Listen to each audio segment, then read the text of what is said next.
Bismillahirrahmanirrahim. Bismillahi wa bihamdih. Assalamualaikum warahmatullahi wabarakatuh. Jamaah kaum muslimin muslimat rahimakumullah wa hafizakumullah. Semoga kita semua selalu dalam keadaan sehat wal afiat, panjang umur, murah, rezeki yang halal, selamat dunia wal akhirah, mati dalam husnul khatimah, mati dalam husnul khatimah, mati dalam husnul khatimah, masuk surga bighairi hisab, masuk surga bighairi hisab, masuk surga bighairi hisab, selalu dalam ridha dan maghfirah Allah Subhanahu wa taala fid dunya wal akhirah, selalu dalam pemeliharaan Allah Subhanahu wa taala dari segala macam mara bahaya dunia dan akhirah. Amin amin amin ya rabbal alamin ya mujibas sailin ya ghiyasal mustaghithin, aghithna aghithna aghithna aghithna ya Allah ya rabbal alamin. Alhamdulillah wa syukrulillah, kita masih dalam situasi kondisi sehat walafiat, aman, tentram, damai, gemah rifah luh jinawi.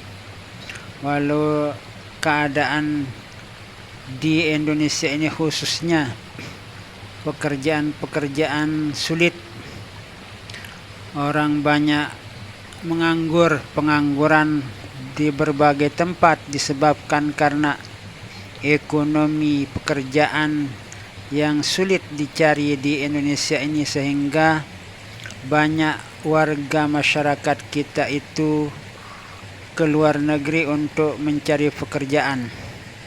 Semoga kita masa-masa yang akan datang dalam kondisi yang lebih baik agar kita bisa menjalankan kehidupan di muka bumi ini dengan lebih baik pula.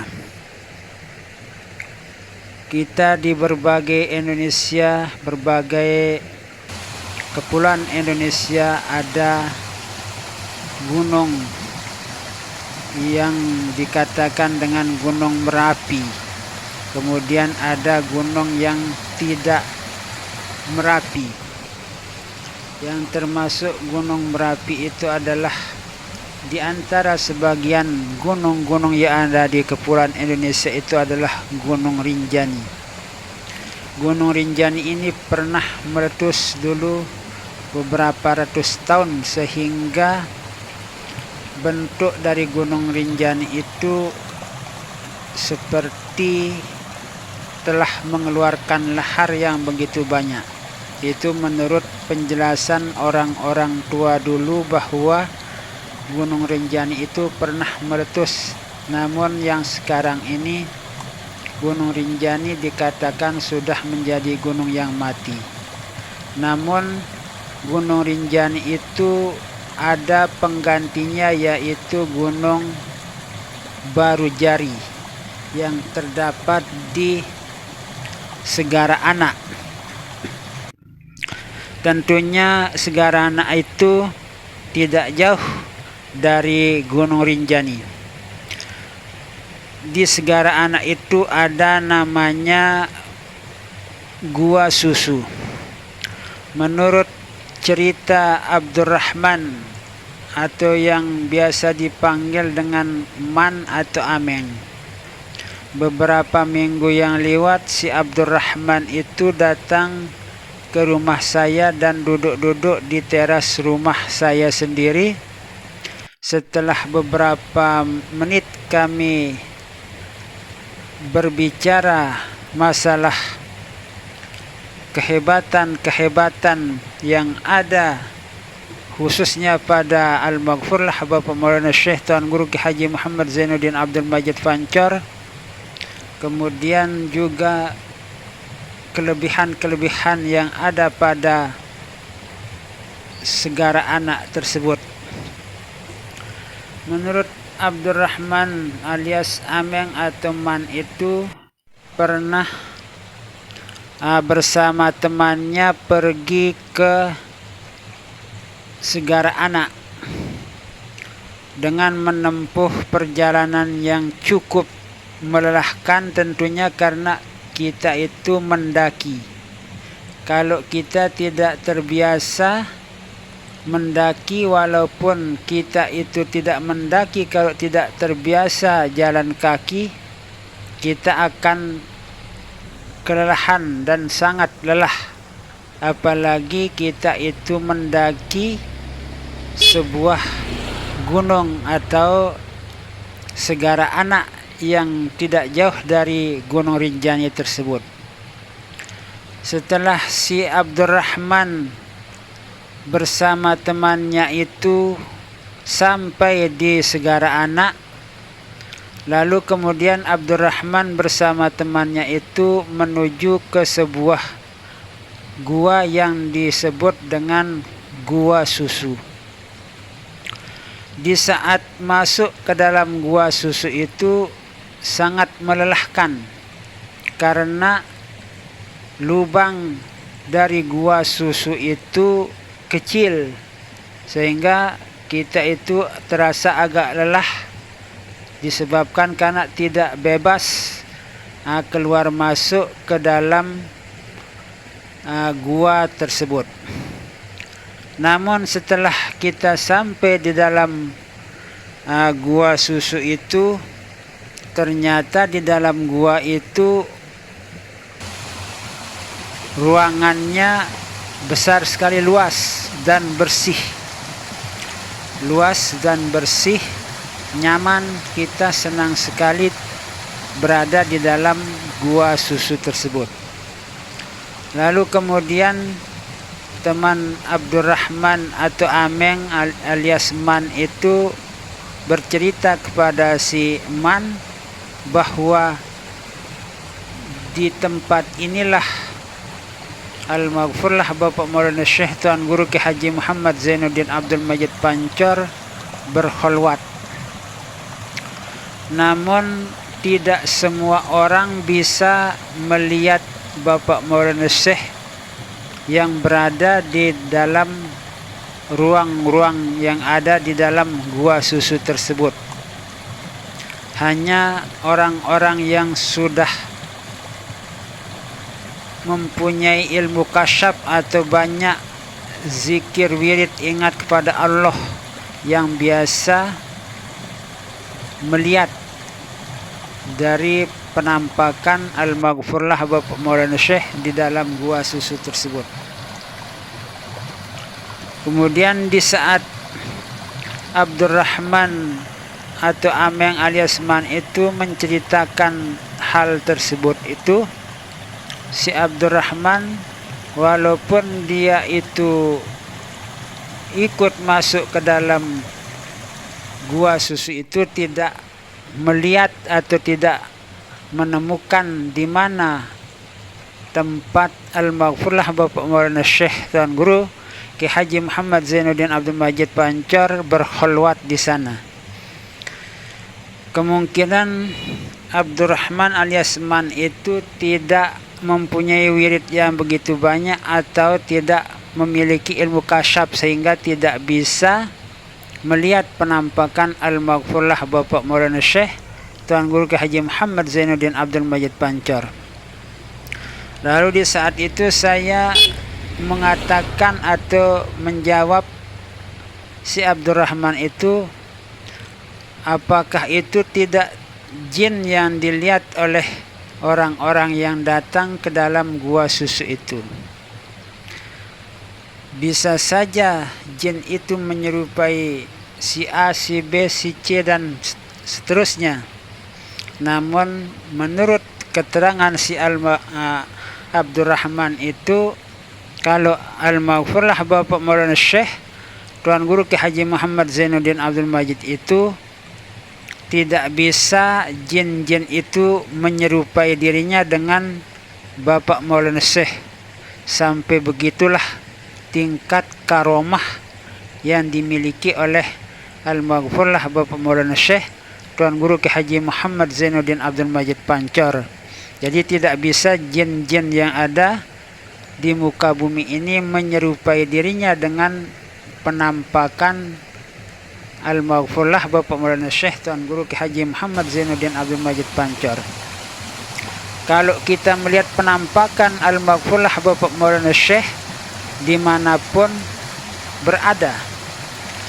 Berarti itulah dia penampakan dari Bapak Maulana Syekh. Nah, itu maksud dari penjelasan si Abdurrahman. Itu bukan jin atau bukan orang lain. Kalau Rasulullah tidak bisa setan-setan iblis dan jin-jin itu menyerupai dirinya dengan Rasulullah, itu adalah sebagian dari mukjizat Nabi besar Muhammad sallallahu alaihi wasallam. Kalau Al-Maghfurlah Bapak Maulana Syekh Tuan Guru Ki Haji Muhammad Zainuddin Abdul Majid Pancar itu, jin-jin yang manapun tidak bisa menyerupai dirinya dengan Al-Maghfurlah Bapak Maulana Syekh Tuan Guru Ki Haji Muhammad Zainuddin Abdul Majid Pancar. Nah, itu penjelasan si Abdurrahman. Lalu kemudian si Abdurrahman itu melanjutkan ceritanya bahwa ada seorang yang ingin masuk ke dalam gua tersebut. Namun temannya si Abdurrahman itu melarangnya. Kenapa teman si Abdurrahman itu berani sekali melarang orang untuk masuk ke dalam gua susu itu, padahal semua kita itu berhak masuk ke dalam gua susu tersebut. Namun penjelasan dari teman si Abdurrahman itu, kalau kita itu memiliki ilmu hitam seperti ilmu sihir, ilmu santet, ilmu tenung, ilmu kejahatan, atau niat kita buruk, kemudian masuk ke dalam gua susu itu, nanti kita tidak akan bisa keluar. Masuknya kita bisa, keluarnya kita tidak bisa. Namun orang tersebut bersikeras agar bisa masuk ke dalam gua susu itu. Akhirnya karena teman si Abdurrahman itu mengerti bahwa semua siapapun berhak masuk ke dalam gua susu itu, akhirnya orang itu diberikan masuk ke dalam gua susu tersebut. Nah, setelah beberapa lama di dalam gua susu itu, orang tersebut ingin keluar dari gua susu tersebut. Namun ternyata orang itu tidak bisa keluar dari gua susu itu. Dan orang tersebut yang memiliki ilmu hitam itu sorak di dalam gua susu itu, minta tolong. Tolong, keluarkan aku dari dalam gua susu ini. Nah, karena mendengar jeritan orang yang punya ilmu hitam itu, akhirnya teman si Abdurrahman itu menolong orang tersebut dengan cara menarik tangan orang tersebut. Sampai-sampai orang itu babak belur karena sulitnya keluar orang tersebut dari dalam gua susu tersebut. Nah, inilah menjadi pelajaran bagi kita, khususnya kaum muslimin muslimat, bagi yang memiliki ilmu-ilmu yang tidak baik atau ilmu hitam, maka lepaskanlah semua ilmu-ilmu hitam tersebut. Ilmu-ilmu hitam yang ada di dalam tubuh kita itu harus kita lepas, buang, dan bertobat kepada Allah Subhanahu wa taala terlebih dahulu dengan membaca syahadatain, asyhadu an la ilaha illallah wa asyhadu anna muhammadar rasulullah. Kemudian taubatan nasuha kepada Allah Subhanahu wa taala, baru masuk ke dalam gua susu tersebut, agar tidak terjadi seperti orang yang dilarang atau diceritakan oleh temannya si Abdurrahman itu. Nah, itulah suatu keajaiban tentang gua susu tersebut. Orang yang berniat buruk atau memiliki ilmu hitam bisa masuk, tapi keluarnya tidak bisa.